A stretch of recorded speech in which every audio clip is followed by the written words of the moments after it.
ಎಲ್ಲರಿಗೂ ನಮಸ್ಕಾರ. ರಾಣಿ ಚೆನ್ನಮ್ಮ ವಿಶ್ವವಿದ್ಯಾಲಯ ಬೆಳಗಾವಿ BSc ತೃತೀಯ ಸೆಮಿಸ್ಟರ್ನ ಅವಶ್ಯಕ ಕನ್ನಡದಲ್ಲಿ ಬರುವಂಥ ಹಬ್ಬಲಿ ಅವರ ರಸಬಳ್ಳಿ ಎನ್ನುವಂಥ ಒಂದು ಜನಪದ ಗೀತೆಯನ್ನು ನೋಡ್ತಾ ಇದ್ದೀವಿ. ಈಗಾಗಲೇ ಮೊದಲನೇ ಸೆಷನ್ನಲ್ಲಿ ಹಬ್ಬಲಿ ಅವರ ರಸಬಳ್ಳಿ ಎನ್ನುವಂಥ ಪದ್ಯದ ಒಂದು ಆಶಯ ಮತ್ತು ಕೆಲವು ಪದ್ಯಗಳನ್ನು ನಾವು ಅದನ್ನು ಹಾಡಿನ ಮೂಲಕವಾಗಿ ಕೂಡ ನೋಡಿದೆವು. ಈಗ ಎರಡನೇ ಸೆಷನ್ನಲ್ಲಿ ಮುಂದುವರೆದ ಭಾಗವನ್ನು ನೋಡೋಣ.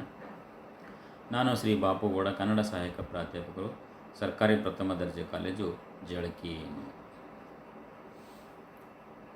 ಇಲ್ಲಿ 3 ಪದ್ಯಗಳನ್ನು ನೋಡೋಣ. ಅದನ್ನೊಂದು ಚೂರು ಹಾಡಿನ ಮೂಲಕವಾಗಿ ನೋಡೋಣ. ಹುಟ್ಟುವಾಗ ತರಲಿಲ್ಲ, ಹೋಗುವಾಗ ಒಯ್ಯಲಾರೆ, ಸುಟ್ಟು ಸುಟ್ಟು ಸುಣ್ಣದರಳಾಯಿತು. ಹುಟ್ಟುವಾಗ ತರಲಿಲ್ಲ, ಹೋಗುವಾಗ ಒಯ್ಯಲಾರೆ, ಸುಟ್ಟು ಸುಟ್ಟು ಸುಣ್ಣದರಳಾಯಿತು. ಸುಟ್ಟು ಸುಟ್ಟು ಸುಣ್ಣದರಳಾಯಿತು. ದೇಹವು ಕಷ್ಟವನ್ನು ಬಿಡಿಸೋ ಸೃಷ್ಟಿಗೊಡೆಯ, ಕಷ್ಟವನ್ನು ಬಿಡಿಸೋ ಸೃಷ್ಟಿಗೊಡೆಯ. ಬ್ಯಾಸಿಗಿ ದಿವಸಾಕ ಬೇವಿನ ಮರ ತಂಪ, ಬ್ಯಾಸಿಗಿ ದಿವಸಾಕ ಬೇವಿನ ಮರ ತಂಪ. ಭೀಮಾರತಿ ಎಂಬ ಹೊಳೆತಂಪ, ಭೀಮಾರತಿ ಎಂಬ ಹೊಳೆತಂಪ. ಹಳದವ್ವ ನೀ ತಂಪ ನನ್ನ ತವರಿಗೆ, ನೀ ತಂಪ ನನ್ನ ತವರಿಗೆ. ಕಣ್ಣಂಜಲ ಕಾಡಿಗೆ ಬಾಯಂಜಲವಿಳ್ಯಾವ, ಎರೆಲೆಂಜಲುಂಡು ನನ ಮನವ, ಎರೆಯಂಜಲುಂಡು ನನ ಮನವ. ಹಳದವ್ನ ಬಾಯಂಜಲುಂಡು ಬೆಳೆದೇನ, ಹಳದವ್ವನ ಬಾಯಂಜಲುಂಡು ಬೆಳೆದೇನ. ಯಾರೋ ಇದ್ದಾರೋ ನನ್ನ ತಾಯವ್ವನ ಹೋಲಾರು, ಸಾವಿರ ಕೊಳ್ಳಿ ವಲಯಾಗ, ಸಾವಿರ ಕೊಳ್ಳಿ ವಲಯಾಗ ಇದ್ದಾರ, ಜ್ಯೋತಿ ನಿನ್ಯಾರ ಹೋಲಾರ. ಸಾವಿರ ಕೊಳ್ಳಿ ವಲಯಾಗ ಇದ್ದಾರ, ಜ್ಯೋತಿ ನಿನ್ನ ಯಾರ ಹೋಲಾರ. ಹೆಣ್ಣು ಮಕ್ಕಳ ದುಃಖ ಹೆತ್ತವ್ವ ಬಲ್ಲಳು, ಹೆಣ್ಣು ಮಕ್ಕಳ ದುಃಖ ಹೆತ್ತವ್ವ ಬಲ್ಲಳು. ಹುತ್ತದ ಒಳಗಿರೋ ಸರುಪಾನ, ಹುತ್ತದ ಒಳಗಿರೋ ಸರಪಾನ. ಬೇಗೆಯ ನೆತ್ತಿಯ ಮೇಲಿರುವ ಶಿವಬಲ್ಲ, ನೆತ್ತಿಯ ಮೇಲಿರುವ ಶಿವಬಲ್ಲ. ತಾಯಿಲ್ಲದ ತವರಿಗೆ ಹೋಗದಿರು ನನ್ನ ಮನವ, ನೀರಿಲ್ಲದ ಕೆರೆಗೆ ಕರು ಬಂದು, ನೀರಿಲ್ಲದ ಕೆರೆಗೆ ಕರು ಬಂದು ತಿರುಗಾಗ, ಆಗ ನೋಡವರ ದುಃಖಗಳ, ಆಗ ನೋಡವರ ದುಃಖಗಳ. ಉಂಗುರ ಉಡುದಾರ ಮುರಿದರ ಮಾಡಿಸಬಹುದು, ಮಡದಿ ಸತ್ತರ ತರಬಹುದು, ಮಡದಿ ಸತ್ತರ ತರಬಹುದು. ಹಡದಂತ ತಂದೆ ತಾಯಲ್ಲಿ ಸಿಕ್ಕಾರ, ತಂದೆ ತಾಯಲ್ಲಿ ಸಿಕ್ಕಾರ. ಹಾಲುಂಡ ತವರಿಗೆ ಏನೆಂದು ಹರಸಲಿ, ಹಾಲುಂಡ ತವರಿಗೆ ಏನೆಂದು ಹರಸಲಿ.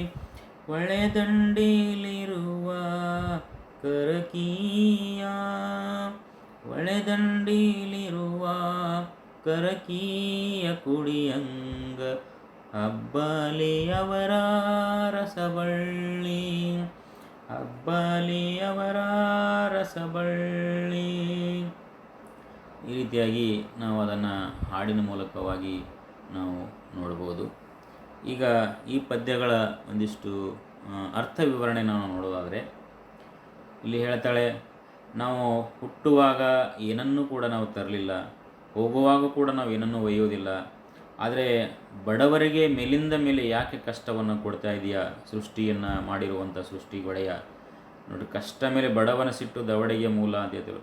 ಬಡವರಿಗೆ ಹೆಚ್ಚು ಹೆಚ್ಚು ಕಷ್ಟಗಳು, ನೋವುಗಳು ಬರ್ತಾ ಇರ್ತವೆ, ಅಪಾಯಗಳನ್ನು ಬರ್ತಾ ಇರ್ತವೆ.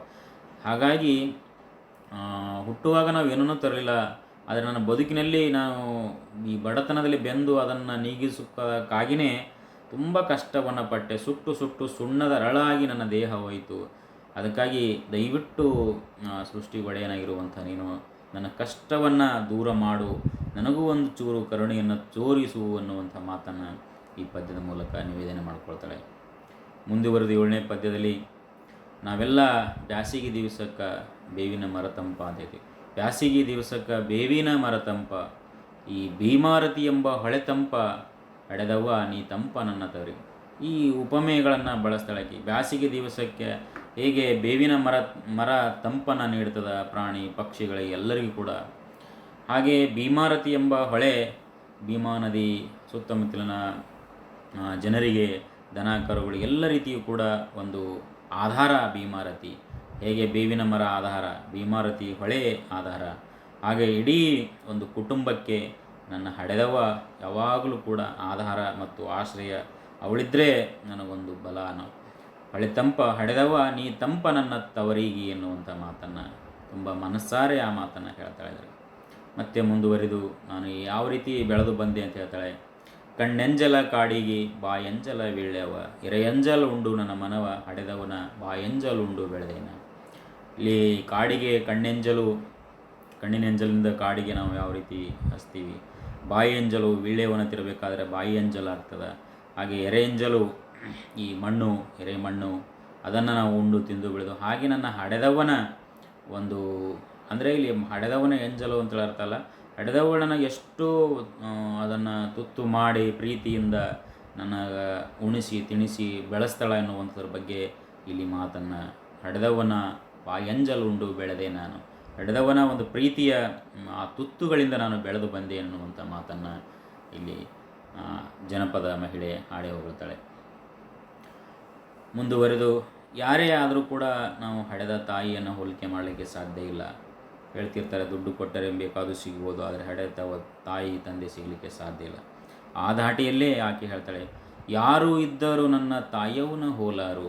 ಯಾರೇ ಇದ್ದರೂ ಕೂಡ ಆ ತಾಯಿಯನ್ನು ಸಂಬಂಧ ಏನಿದೆಯಲ್ಲ ಅದು ತುಂಬಲಿಕ್ಕೆ ಸಾಧ್ಯ ಇಲ್ಲ. ನೀವು ಬೇಕಾದಷ್ಟು ದುಡ್ಡು ಕೊಟ್ಟು ಒಂದು ಪಾತ್ರವನ್ನು ಸೃಷ್ಟಿ ಮಾಡಬಹುದೇ ವಿನ ಆ ತಾಯಿಯ ಒಂದು ಕರುಳು ಎನ್ನುವಂಥದ್ದು ಏನಿರ್ತಲ್ಲ ಆ ಪಾತ್ರವನ್ನು ಸೃಷ್ಟಿ ಮಾಡಲಿಕ್ಕೆ ಸಾಧ್ಯ ಇಲ್ಲ. ಅದನ್ನೇ 1000 ಕೊಳ್ಳಿ ಒಲೆಯಾಗಿದ್ದರೂ ಕೂಡ, ಎಷ್ಟೇ ದೀಪಗಳನ್ನ ಹಚ್ಚಿದ್ರೂ ಕೂಡ ಆ ಪ್ರಕಾಶಮಾನವಾಗಿ ಹೊಳೆಯುವಂಥ ದೀಪ ಇದಲ್ಲ, ಆ ಕೊಳ್ಳಿಗಳು ಎಷ್ಟೇ ಇದ್ದರೂ ಕೂಡ ಆ ದೀಪಕ್ಕೆ ಸಮ ಆಗಲಿಕ್ಕೆ ಸಾಧ್ಯ ಇಲ್ಲ. ಜ್ಯೋತಿ ನಿನ್ನನ್ನು ಯಾರ ಹೋಲಾರ, ಜ್ಯೋತಿಯೇ ಬೇರೆ, ಆ ಕೊಳ್ಳಿಗಳ ಉರಿಯುವಂಥ ದೀಪವೇ ಬೇರೆ ಎನ್ನುವಂಥ. ಹೀಗೆ ತಾಯಿಯ ಒಂದು ಮಹತ್ವವನ್ನು ಇಲ್ಲಿ ಹೇಳ್ತಾಳೆ. ಈ ಹೆಣ್ಣು ಮಕ್ಕಳ ಒಂದು ಕಷ್ಟ ಸುಖ ನೋವನ್ನು ಯಾರು ಬಲ್ತಾರೆ ಅನ್ನೋದ್ರ ಬಗ್ಗೆ ಮುಂದಿನ ಪದ್ಯ ಹೇಳ್ತಾರೆ.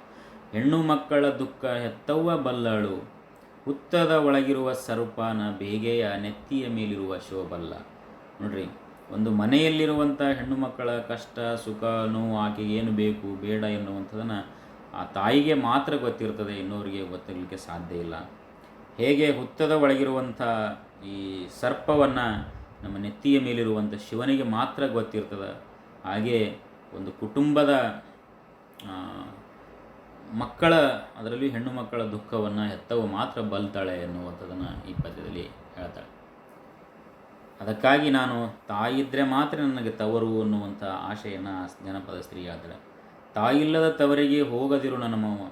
ತಾಯಿ ಇಲ್ಲದೆ, ತಾಯಿ ಒಂದು ಆಧಾರ, ತಾಯಿ ಒಂದು ಸಂಪತ್ತು, ತಾಯಿಯ ಆಕೆಗೆ ಒಂದು ತಂಪು ಎನ್ನುವಂಥ ಹೀಗೆ ಮುಂದುವರೆದು ತಾಯಿ ಇಲ್ಲದ ತವರಿಗೆ ನನಗೆ ಹೋಗಲಿಕ್ಕೆ ಮನಸ್ಸಾಗಂಗಿಲ್ಲ ಅಂತ. ಅದು ಹೇಗಾಗ್ತದೆ ಅಂದರೆ, ನೀರಿಲ್ಲದ ಕೆರೆಗೆ ನೀರಡಿಸಿ ಬಂದಿರುವಂಥ ಕರುವಿನ ಸ್ಥಿತಿ ನಂದು ಆಗ್ತದೆ ಎನ್ನುವಂಥದ್ದು. ಹಾಗಾಗಿ ಕರು ಬಂದು ತಿರುಗಾಗ ನೋಡವರ ದುಃಖಗಳ ಹೇಗೆ ಆ ನೀರಡಿಕೆಯಾಗಿ ಬಂದಿರುವಂಥ ಕರುವಿಗೆ ಅಲ್ಲಿ ನೀರು ಸಿಗದೇ ಇರುವಂಥ ಕೆರೆ ಕಂಡ ಹಾಗೆ ತಾಯಿಯ ಪ್ರೀತಿ ಸಿಗದೇ ಇರುವಂಥ ಸಂದರ್ಭದಲ್ಲಿ ನಾನು ತವರಿಗೆ ಹೋಗಲಿಕ್ಕೆ ಇಷ್ಟಪಡಲ್ಲ ಅನ್ನುವಂಥ ಮಾತನ್ನು ಹೇಳ್ತಾಳೆ. ಮುಂದುವರೆದು, ನೀವು ಯಾರನ್ನೆಲ್ಲಾದರೂ ತಂದು ಕೊಡಬಹುದು ದುಡ್ಡಿನಿಂದ, ಆದರೆ ತಂದೆಯ ತಾಯಿಯನ್ನು ತಂದು ಕೊಡಲಿಕ್ಕೆ ಸಾಧ್ಯ ಇಲ್ಲ ಅನ್ನೋ. ಉಂಗುರ ಉಡದಾರ ಮುರಿದರೆ ಮಾಡಿಸ್ಬೋದು, ಉಂಗುರ, ಬೆಳ್ಳಿ ಆಭರಣ, ಬಂಗಾರದ ಆಭರಣ ಏನೆಲ್ಲದೂ ಕೂಡ ನಾಶ ಆದರೆ ಅದನ್ನು ತಂದು ಮಾಡ್ಕೋಬೋದು. ಮಡದಿ ಸತ್ತರ ತರಬಹುದು ಹಡೆದಂಥ ತಂದೆ ತಾಯಿ. ಒಂದು ವೇಳೆ ಮಡದಿ ಹೆಂಡತಿ ಇಲ್ಲಾಂದರೂ ಕೂಡ ಮತ್ತೊಬ್ಬಳನ್ನು ನೀವು ತರಬಹುದು, ಆ ಸ್ಥಾನವನ್ನು ತುಂಬಲಿಕ್ಕೆ ಸಿಗ್ಬೋದು ಅನ್ನುವಂಥ. ಆದರೆ ತಂದೆ ತಾಯಿಯಿಂದ ಸಿಗುವಂಥ ಆ ಪ್ರೀತಿ ವಾತ್ಸಲ್ಯ, ಅವರ ಸ್ಥಾನವನ್ನು ತುಂಬಲಿಕ್ಕೆ ಬೇರೆಯವರಿಂದ ಸಾಧ್ಯ ಇಲ್ಲ ಅನ್ನುವಂಥ ಮಾತನ್ನು ಹೇಳ್ತಾರೆ.